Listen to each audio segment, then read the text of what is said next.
नमस्कार, सुदूरपश्चिम न्यूजमा स्वागत छ। म निखिल आचार्य। राष्ट्रियताको पहरेदारी, जनाधिकारको पक्षमा खबरदारी, यो हो न्यूज नेपाल टेलिभिजन। सुदूरपश्चिम न्यूजको सुरुमा हेडलाइन्स। कैलालीको गेटामा स्वास्थ्य विज्ञान विश्वविद्यालय बनाउनु पर्ने नेकपा एमालेको धारणा। अरबौंका संरचना सरकारको अनिच्छाका कारण भैँसी बस्ने ठाउँमा परिणत हुँदै।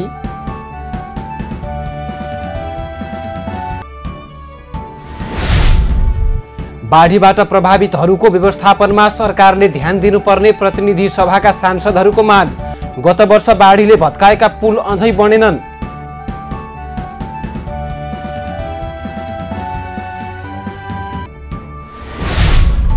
सुदूरपश्चिम प्रदेश सरकारले बजेटमा उपेक्षित गरेको दलित समुदायको गुनासो। गत वर्षभन्दा कम बजेट छुट्याइएको भन्दै आपत्ति।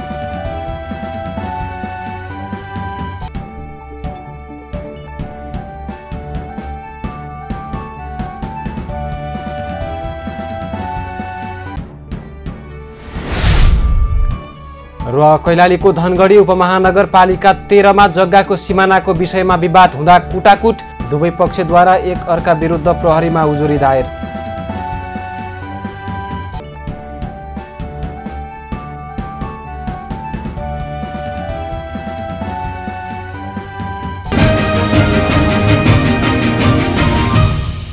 अब सुदूरपश्चिम न्यूज विस्तारमा। नेकपा एमालेले कैलालीको गेटामा स्वास्थ्य विज्ञान विश्वविद्यालय बनाउनु पर्ने धारणा सार्वजनिक गरेको छ। एमालेका सचिव लेखराज भट्टले मेडिकल माफियाको चलखेलका कारण गेटामा मेडिकल विश्वविद्यालय बनाउन अवरोध भइरहेको बताउनुभयो। सोमबार बिहान आफ्नै निवास अत्तरियामा पत्रकार सम्मेलन आयोजना गरेर भट्टले यस्तो बताउनु भएको हो। उहाँले सत्तामा बसेकाहरूको अनिच्छाका कारण गेटामा मेडिकल विश्वविद्यालय बनाउन अवरोध भइरहेको बताउनुभयो। मेडिकल माफियाहरूले पनि यहाँ चलखेल गरेका छन्। अब डडेलधुरामा मेडिकल कलेज बन्नुहुन्न भने मेरो मान्यता होइन। जहाँ बनेको छ त्यसलाई बन्न नदिने, उहाँ चाहिँ एउटा हालेर त्यहाँ बन्छ कि बन्दैन त्यो पनि बन्ने लक्षण देख्दिनँ मैले। डडेलधुराको पनि हाल्न त हालेको छ, निर्णय त गरेको छ। हेरौँ अब त्यो कति बनाउँछन्। जहाँ बने संरचनालाई त बन्न दिएको छैन भने बन्दै नबने संरचना कसरी बन्छ? यहाँ चाहिँ नेपालमा अलिकति यो मेडिकल माफियाहरूको पनि चलखेल हो कि भन्ने लाग्छ। एमाले अध्यक्ष केपी शर्मा ओली प्रधानमन्त्री हुँदा विश्वविद्यालय बनाउने प्रक्रिया अगाडि बढाइए पनि सरकार ढलेपछि प्रक्रिया नै रोकिएको भट्टको दाबी छ। एमाले सुदूरपश्चिम प्रदेश अध्यक्ष तथा प्रतिनिधि सभाका सांसद दामोदर भण्डारीले आफैले गरेको निर्णय प्रधानमन्त्रीले रोकेर अरबौंका संरचना बनेका ठाउँ अहिले भैँसी बस्ने ठाउँमा परिणत हुन लागेको बताउनुभयो। अहिले पनि तपाईँ हामीले देखिरहेका छौँ, यो सरकार आज मुर्रावादी सरकार भएको छ। यहाँ सबै मुर्राका दिशा यो फोहोर चाहिँ देखिएको छ। त्यसैले यो चिन्तनबाट मुक्त भएर यो संरचना जहाँ अरबौं बजेट लगानी भएको छ आज यसको रङ फैलिने अवस्थामा पुगेको छ। यसलाई एमालेको तर्फबाट विश्वविद्यालय स्थापना गरेर छाड्ने प्रतिबद्धता हामी व्यक्त गर्न चाहन्छौँ र सरकारको तर्फबाट हामी यो स्वास्थ्य विज्ञान विश्वविद्यालयको विधेयकलाई सशक्त रूपमा संसदमा पेश गर्नका लागि दबाब सिर्जना गर्नेछौँ, आवाज उठाउनेछौँ र त्यसपछि सङ्घर्षका कार्यक्रम पार्टीले तय गर्नेछ। त्यो अनुरूप हामी अगाडि बढ्छौँ। एमाले सुदूरपश्चिम प्रदेश सभा संसदीय दलका नेता राजेन्द्र सिंह रावलले गेटामा मेडिकल विश्वविद्यालय स्थापनाका लागि राष्ट्रिय सङ्कल्पको जरुरत रहेको बताउनुभयो। उहाँले प्रदेश सभाले सङ्कल्प प्रस्ताव पारित गरेर सङ्घीय सदनलाई दबाब दिनुपर्ने धारणा राख्नु भएको छ। अहिले हुसल बेल द क्याटको लडाइँ चलिरहेछ। यो विश्वविद्यालय कसका अधीनस्थमा जाने, त्यो स्वास्थ्य मन्त्रालयका अधीनस्थ जाने वा चाहिँ शिक्षा मन्त्रालयका अधीनस्थ जाने भन्ने सन्दर्भको लडाइँको शिकार विक्टिमाइज चाहिँ हामीलाई चाहिँ गर्नु हुँदैन। हामी त अहिले पनि भन्छौँ कि सुदूरपश्चिमले कम्पन्सेसन सहित, क्षतिपूर्ति सहित यो विश्वविद्यालय प्राप्त गर्नुपर्ने राइट हो यो हाम्रो। यो अधिकारलाई कुण्ठित गर्न पाइँदैन। यसलाई जस्ता त्यस्तै अहिले पनि यहाँ विश्वविद्यालय बनाउनु पर्छ। एमाले सचिव भट्टसहितका नेताहरूले गेटामा निर्माण भएका संरचनाहरूको पुनः अनुगमन पनि गर्नुभयो।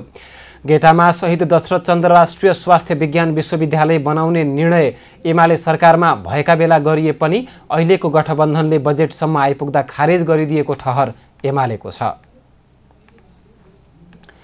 प्रतिनिधि सभाका सांसद तारा लामा तामाङले बाढीबाट प्रभावितहरूको व्यवस्थापनमा सरकारले ध्यान दिनुपर्ने माग गर्नुभएको छ। सोमबारको सदनमा शून्य समयमा बोल्नुहुँदै उहाँले 2065 सालमा दोदा नदीमा आएको बाढीले प्रभावित भएकाहरूको अहिलेसम्म पनि व्यवस्थापन हुन नसकेको कुरा सदनमा उठाउनु भएको हो। कञ्चनपुर जिल्लामा 2065 सालमा ठुलो बाढी आयो। दोदा नदीमा ठुलो धनधनको क्षति भयो।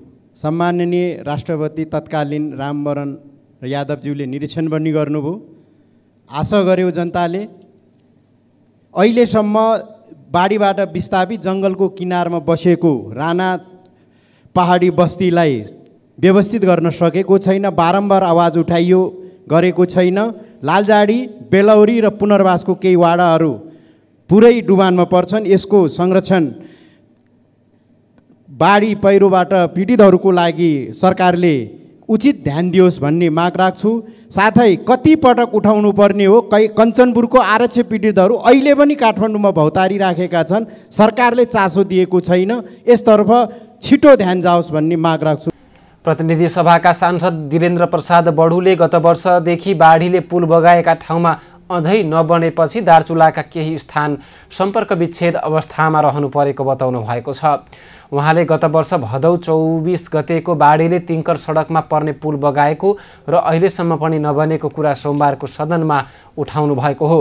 पुल नभएकाले ब्यासको ठुलो भेग सम्पर्क विच्छेद भएकाले त्यसतर्फ सरकारको ध्यान जानुपर्ने उहाँले बताउनुभयो। गत वर्ष भाद्र 24 गते आएको बाढी र पहिरोको कारण दार्चुला तिङ्कर सडक खण्ड र सो खण्डमा पर्ने लास्कुगाड र नेजङगाड दुईवटा पुलहरू बगाएको र हालसम्म पनि पुलहरू नबनेका कारण यस वर्षको बर्सातमा पुनः अब दुहु र ब्यास गाउँपालिकाको लगायत ठुलो भेग अब सदरमुकामबाट सम्पर्क विच्छेद हुन गएको छ। यातायात अवरुद्ध भएको छ। त्यसकारण तत्काल ती दुवै खोलाहरूमा बेली ब्रिजको व्यवस्था सरकारले गरोस्, म यो माग गर्न चाहन्छु। र त्यस्तै दार्चुला जिल्लाको उत्तरी भेगमा पर्ने तिङ्कर नाका गत 5 वर्षदेखि अवरुद्ध भएका कारण व्यापार त अवरुद्ध रह्यो नै, ठुलो सङ्ख्यामा रोजगारी पनि गुमेको अवस्था छ। त त्यो नाका खोल्नका निमित्त पनि प्रभावकारी कूटनीतिक पहल सरकारले गरोस् भन्नेमा ध्यान गर्न चाहन्छु। सुदूरपश्चिमका ठुला नदीमा बाढी आउन सक्ने भएकाले सतर्कता अपनाउन आग्रह गरिएको छ। मनसुनी वायुको प्रभावले देशका अधिकांश भूभागमा वर्षा भइरहेको छ। वर्षाका कारण साना ठुला नदीहरूमा पानीको बहाव बढिरहेको छ। जल तथा मौसम विज्ञान विभाग बाढी पूर्वानुमान महाशाखाका अनुसार सुदूरपश्चिमका कर्णाली, महाकाली र केही सहायक नदीहरूको बहाव सतर्कता तहभन्दा अहिले तलै र सामान्य रहेको छ। महाशाखाले कैलाली, कञ्चनपुर र आसपास भई बग्ने केही ससाना नदीहरूमा आकस्मिक बाढीको जोखिम रहेकाले तटीय क्षेत्रमा सतर्कता अपनाउन आग्रह गरेको छ। सुदूरपश्चिम प्रदेश सरकारको आर्थिक वर्ष 2080-81 को नीति तथा कार्यक्रम र बजेटमा उपेक्षा गरिएको दलित समुदायका अगुवाहरूको गुनासो छ। सरकारले आगामी आर्थिक वर्षमा समुदायको उत्थानका लागि 9 जिल्लाकै लागि 9 लाख बजेट मात्र विनियोजन गरेको उनीहरूको भनाइ छ। प्रदेशको कुल जनसङ्ख्याको 20% दलित समुदायलाई हित हुने गरी बजेट नआएको प्रति अधिकार कर्मीहरूले आपत्ति जनाएका छन्। 9 लाख मात्र यो पुरै सुदूरपश्चिममा किन त्यति थोरै बजेट चाहिँ दलितहरूका लागि ल्यायो त? दलितमुखी कार्यक्रम किन ल्याउन सकेन त? विभिन्न किसिमका उहाँहरूलाई आर्थिक रूपमा, सामाजिक रूपमा, हैन, विभिन्न शैक्षिक रूपमा, स्वास्थ्यको रूपमा जुन यो समुदाय पछाडि छ ती कुराहरूलाई किन समेट्न सकेन त सरकारले? अब त दलित समुदायको लागि केही गर्लान्, महिला उत्पीडित वर्ग समुदायको लागि केही गर्लान् भन्नेको त फेरि पनि तपाईँको चाहिँ अहिले उहाँहरूले चाहिँ महलमा बस्नेहरूको लागि मात्र योजनाहरू बनाएर ल्याए, झुपडीमा बस्नेहरूको लागि चाहिँ योजना फोकस गरेको छैन। त्यसो भएको हुनाले यो सरकारले खास गरी चाहिँ विपन्न र गरिब र निमुखा वर्गको लागि चाहिँ बजेट नीतिहरू कार्यक्रमहरू चाहिँ ल्याएन। न्यूनतम रूपमा केही ल्याएको कुरा पनि त्यो कार्यान्वयन तहमा चाहिँ छँदै छैन। त्यसैले चाहिँ सिङ्गो दलित समुदाय यसमा व्यापक रूपमा असन्तुष्टि अवस्थामा छ। यसको निराकरणको लागि सरकारवालाले सोच्नुपर्छ। सुदूरपश्चिम प्रदेश सरकारले जनसङ्ख्याको अनुपातमा बजेट हरेक कृषि, शिक्षा, स्वास्थ्य, घाँसपात, स्वास्थ्य, शिक्षामा दलित समुदायको लागि छुट्टै किसिमको बजेट जबसम्मलाई कार्यान्वयन गर्दैन तबसम्मलाई आजबाट हाम्रो कार्यक्रमहरू सङ्घर्षका कार्यक्रमहरू निरन्तर रूपमा अगाडि बढ्नेछन्। अब सुदूरपश्चिमको कुरा गर्ने हो भने 20% हामी क्लेम गरिरहेका छौँ कि यहाँको पपुलेसन छ दलितहरूको जनसङ्ख्या र त्यो जनसङ्ख्याको आधारमा त त्यो खालको बजेट आउनु पर्यो नि। अब विशेष गरेर दलितहरूको सामाजिक चाहिने सशक्तिकरण, आर्थिक चाहिने सशक्तिकरण, उनीहरूको चाहिने जीविकोपार्जन होइन, अरू खालका चाहिने अधिकारका कुरा लगाएर त्यो खालको टोटल बजेटको 20% हो नि त हामीले क्लेम गरे त होइन। अब तरिकाले एउटा चाहिँ दलित समुदायमाथि, दलित वर्गमाथि जुन तरिकाको अभिलयना गरेको छ, यसमा हाम्रो चाहिँ खुब दबाव हुनेछ भन्ने कुरा म राख्न चाहन्छु। कैलालीको मोहनयालमा गाउँपालिकाको कार्यालय सार्ने विषयमा विवाद भएर झडप भएको छ। गाउँसभा बैठकले गाउँपालिकाको कार्यालय सार्ने निर्णय गरेपछि स्थानीयले ढुङ्गामुढा गरेका हुन्।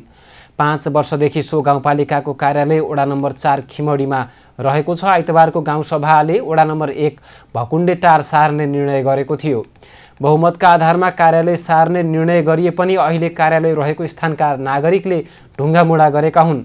ढुङ्गामुढाबाट वडा नम्बर 6 का वडा अध्यक्ष कृष्णबहादुर शाही घाइते भएको जिल्ला प्रहरी कार्यालय कैलालीका इन्सपेक्टर खगेन्द्र साउदले जानकारी दिनुभयो।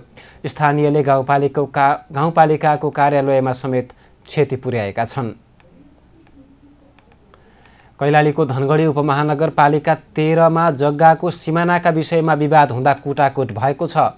स्थानीय चित्रादेवी अवस्थीलाई एकजना छिमेकीले कुटपिट गरेको भन्दै 6 दिनपछि मुद्दा जिल्ला प्रहरी कार्यालय कैलालीमा दर्ता भएको छ। त्यसअघि प्रहरीले सो घटना मिलाउन खोजेको आरोप लागेको छ। दुवै पक्षले एक अर्का विरुद्ध प्रहरी कहाँ उजुरी दिएका छन्। कैलालीको धनगढी उपमहानगरपालिका 13 बस्ने चित्रादेवी अवस्थीलाई कुटपिट भएको 6 दिनपछि प्रहरीले मुद्दा दर्ता गरेको छ। प्रहरीले घटना घटेको 6 दिन पुगिसक्दासम्म पनि मुद्दा दर्ता गर्न चासो नदिएको पीडितको आरोप छ। चित्रा अवस्थीका परिवार 2022 सालदेखि कैलाली गाउँमा बसोबास गर्दै आउनुभएको छ। उहाँको जग्गासँगै सिमाना जोडिएका छिमेकीसँग जग्गा विवाद थियो। जग्गाको विषयमा पहिलेबाटै धेरै पटक विवाद भएको उहाँले बताउनुभयो। पहिलेबाटै डर धम्की आएका कारण जग्गा आफ्नो भए पनि चलन भोग अरूले नै गरिरहेको उहाँको भनाइ छ। सोही जग्गाको विवादको विषयलाई लिएर आफूमाथि छिमेकी रमेश अवस्थीले कुटपिट गरेको उहाँ बताउनुहुन्छ। किन खन्दैछ विवादित जग्गा, मैले भने पनि फैसला गरेर अनि मात्र गर्नु भन्दाखेरि आएर समातिहाल्यो। यहाँ समातेर बुलो च्यात्यो, बटन टुट्यो अनि बुलो च्यातिएन। अनि पछि यहाँबाट झम्टे देखेर छोरी गाई बाँध्न लागेको थियो, त्यो पनि दकुडेर गई। छोरो पनि आमामाथि हातपात गर्यो भनेर यहाँबाट जाँदाखेरि छोरालाई एकजनाले छोरालाई मुक्कीले हान्यो, एकजनाले मलाई यहाँ, अनि यहाँ हान्यो, अनि दोस्रो लट्टे हान्यो यहाँ। अनि पछि हानेर अनि पछि अनि हम दकुड्दै घर आयो। यहाँ चौकीमा गए। चौकीमा जाँदाखेरि कोही पनि थिएन, एकजना थियो। त्यसले भने हामी कोही पनि छैनौँ भनेर भन्यो। अनि पछि त्यहाँ राजपुरमा जानुभएको थियो। पुलिसहरू तिनीलाई बोलायो। तिनी आउँदाखेरि तिनीहरू फडुवा र लट्ठी लिएर खेतमै थिए। अनि त्यस्तो गऱ्यो। अनि तँलाई जानै मारिदिने भनेर, म त्यही थिएन भनेर भन्छ। अब त्यो अनि मेरो 4 जनाको नाउँमा मुद्दा दिएछ भन्यो। के गरेर अनि 4 जना नाउँमा सबैको नाउँमा मुद्दा दिएछ भन्यो। खै अब के हुने हो त्यो मलाई केही पनि थाहा छैन। आमामाथि कुटपिट भएपछि उजुरी दिन उहाँका छोराछोरीले दिनहुँ जिल्ला प्रहरी कार्यालय धाउँदा पनि प्रहरीले मिल्न दबाब दिएको बताउनुभयो। प्रहरीले घटना भएको 6 दिनपछि मात्र उजुरी दर्ता गरेको र त्यो बीचमा घटना मिलाउन विभिन्न ठाउँबाट प्रयास भएको उहाँका छोरा र छोरीको भनाइ छ। महिला सेवा म्याडम यही हो न्याय भनेको, अनि मलाई न्याय पाइँदैन भनेको। न्याय पाइन्छ, तपाईँ मिल्नुहोस्, मिलेर जानुपर्छ। तपाईँको गाउँठाउँमा मर्दा पर्दा चाहिन्छ अरे। अनि मेरो आमालाई मारिसक्यो भने मर्दा पर्दा कुरै छैन। एउटा लेडिज विवादित थियो त सम्बन्धित निकायमा जानु थियो। उहाँले सम्बन्धित निकायमा जानुपर्छ। जग्गाको लागि हो भनेपछि सम्बन्धित निकायमा जानु थियो। एउटा पढे शिक्षित मान्छेले शिक्षित हिसाबमा जानुपर्छ। सिधा आइमाईमाथि एउटा 60 वर्षको वृद्धमाथि चाहिँ हातपात गरिदिने। अनि अर्को कुरा सरस्वती म्यामले भनेको के भन्नुहुन्छ, भिडियो लिएर आउनुहोस् रे। त्यो भन्ने पुलिस प्रशासनले भन्ने कुरा 60 वर्षको आइमाईले भिडियो बोक्नुहुन्छ? कसैको 60 वर्षको मान्छे औँठा मान्छेले भिडियो बोक्छ र? सिधा डाइरेक्ट पुलिसलाई बयान के दिन्छ। उसले आफै घरबाट ब्लाउज च्यातेर आएको अरे मेरो।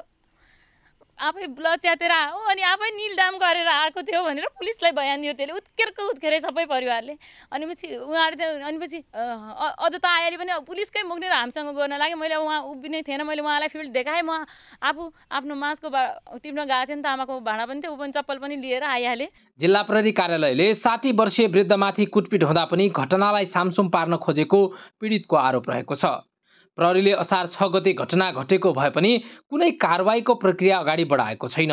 पीडितको घरको 50 मिटर पर अस्थायी प्रहरी पोस्ट छ, तर तत्काल गरिनुपर्ने घटनास्थल मुचुल्का पनि प्रहरीले 11 गते मात्रै गरेको छ। जाहेर लिने पक्ष र त्यो जाहेरमा उल्लेख भएको अर्को पक्ष दुईटैले ल्याएर घटनाको वास्तविकता के हो त्यो बुझ्यौँ। पहिला जाहेर भेरिफाई गर्नुपर्ने हुन्छ। जाहेर ल्यायो भन्दैमा अब दर्ता नहुने भन्ने त होइन, दर्ता हुन्छ नै, कानुनी कारबाही हुन्छ नै, तर जाहेरी भेरिफाई गरेर अनि बल्ल घटना के भएको हो भनेर बुझ्नलाई थोरै टाइम लागेको हो, समय लागेकै हो। जाहेरी हिजो दुईटै थरी आएर कुटपिट भयो, उसलाई पनि कुटपिट भयो, ऊ पनि मलाई पनि कुटपिट भयो, झगडा हुने बेला कुटपिट भयो भन्ने कुरा जाहेर लिएर आउनु भएको थियो। त्यो अब कानुनगत प्रक्रियामा जाहेर दर्ता गर्ने कुराहरू, कानुनअनुसार कारबाही गर्ने कुराहरूमा अगाडि जान्छौँ, अगाडि बढाउँछौँ। अभद्र व्यवहारमा लिएर आउनु भएको थियो उहाँले मुद्दा, त्यसलाई त्यही प्रक्रिया अनुसारले कारबाही गर्छौँ। पटक पटक अमिन ल्याएर नापजाँच गराए पनि हालसाबिक अनुसार विवादित जग्गा चित्रादेवी अवस्थीको रहेको भूमि सुधार तथा मालपोत कार्यालय कैलालीले जनाएको छ। चलनभोग अरूको भए पनि हालसाबिकमा सो जग्गा चित्रादेवी अवस्थीकै नाममा रहेको कार्यालयका सूचना अधिकारी नन्दलाल पाण्डेले बताउनुभयो। कागजी रूपमा त चित्रादेवी अवस्थीकै हो, यसमा दुई मत छैन। तर भोगको आधारमा चाहिँ उनको 227 वर्गमिटर जग्गा उनको जग्गा अर्काले मिचेर खाएको छ।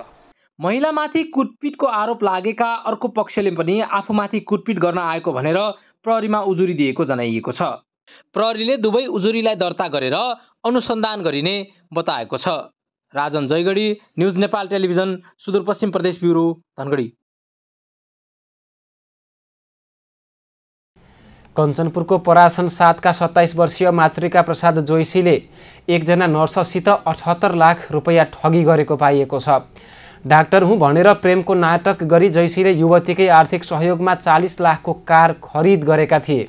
बाँकी 38 लाख रुपैयाँ घर खर्च भन्दै लिएको देखिएको प्रहरीले जनाएको छ।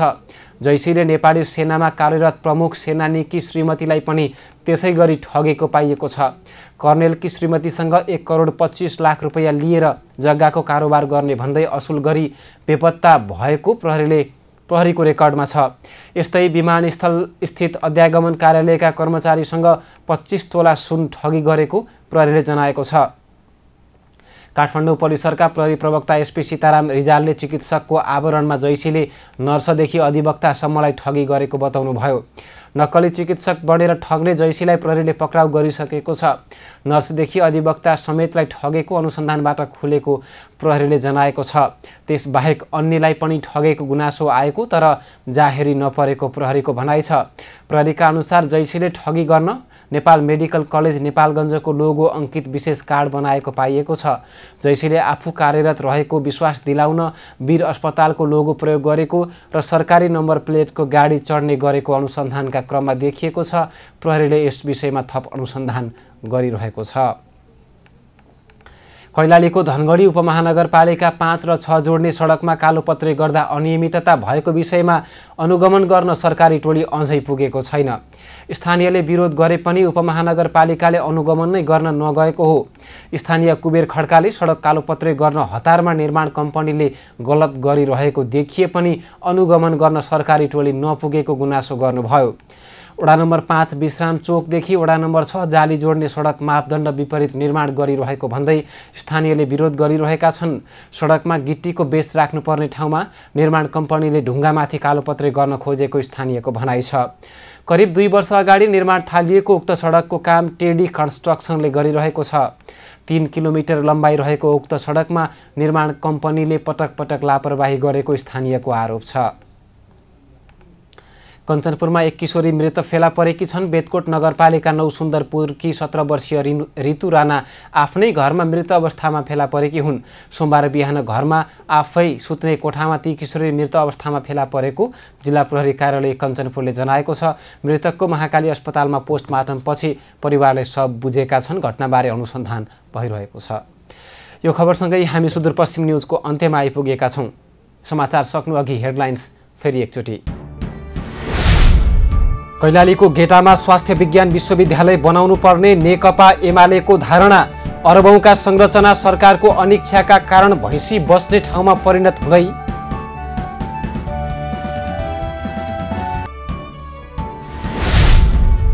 बाढीबाट प्रभावितहरूको व्यवस्थापनमा सरकारले ध्यान दिनुपर्ने प्रतिनिधि सभाका सांसदहरूको माग। गत वर्ष बाढीले भत्काएका पुल अझै बनेनन्।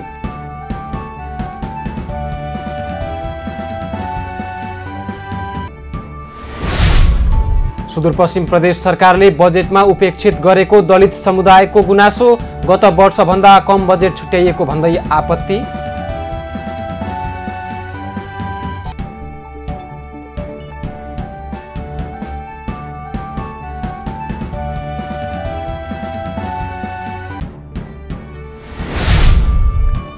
र कैलालीको धनगढी उपमहानगरपालिका 13 मा जग्गाको सिमानाको विषयमा विवाद हुँदा कुटाकुट। दुवै पक्षद्वारा एक अर्का विरुद्ध प्रहरीमा उजुरी दायर।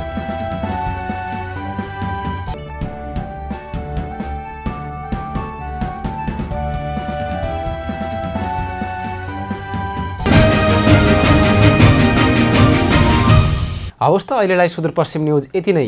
राष्ट्रियताको पहरेदारी, जनअधिकारको पक्षमा खबरदारी। न्युज नेपाल टेलिभिजन हेर्दै गर्नुहोला। यो समाचार अहिलेलाई सकियो। हामी सबै बिदा हुन्छौँ। नमस्कार।